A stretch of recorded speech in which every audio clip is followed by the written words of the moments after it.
Hello, all you beautiful Taurians out there.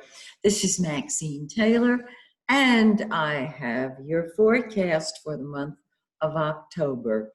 Before I jump into that, though, I want to tell you about something that I think may be of interest to you. I have begun offering Blue Star reports. They're on my website, MaxineTaylor.com. Many of you have said you would love a copy of your birth chart and you'd like an interpretation, but your finances are such that you simply cannot put that in the budget. And I get it. I understand. These reports are affordable. They are online, and you can get either a birth chart or a 3-month daily forecast. Check it out. I think you'll enjoy them very much. I decided the time is right to do this now. Okay, Taurus, let's talk about you and your forecast here. Now I'm going to go through the new moons and the new moon and full moons. We have 2 full moons this month, one on the 1st and one on Halloween. Yeah. Yeah. What a night. Oh my goodness. Okay, so let's start with Mars, the planet of action and energy. It is retrograde in your 12th house. Now, the 12th house is behind the scenes activities. It's hibernation. It's go away world, don't bother me, which is interesting because you're going to be happily bothered after the 22nd, but I digress. With Mars in the 12th, you want solitude and privacy, and it is retrograde, which means nothing's moving forward. And this is a very frustrating thing because everything is just circling. We are in preparation mode. Mars is going to go direct next month. It will be in the shadow of the retrograde until January 4th.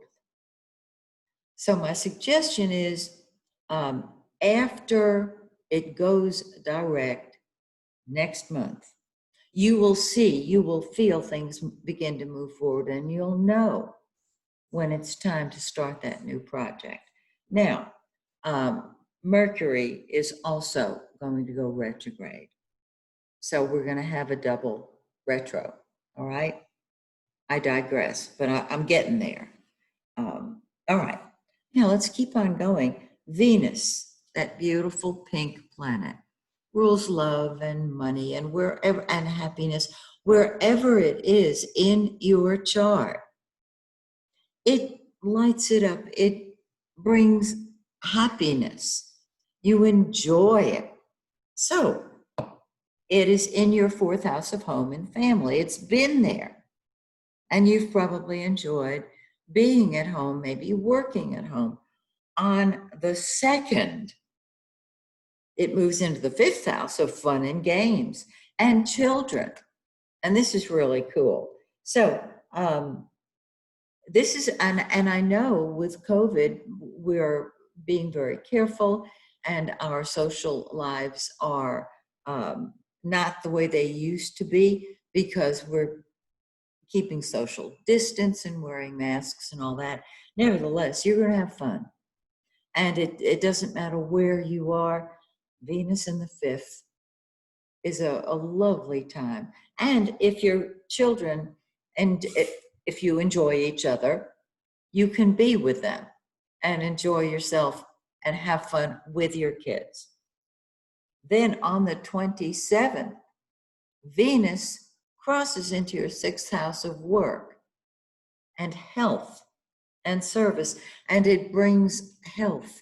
It brings enjoyment to your work. Keep the 27th in mind. The sun, the giver of life, has been in your 6th house, so you should be in a position where your work is active and fulfilling and your health is looking good.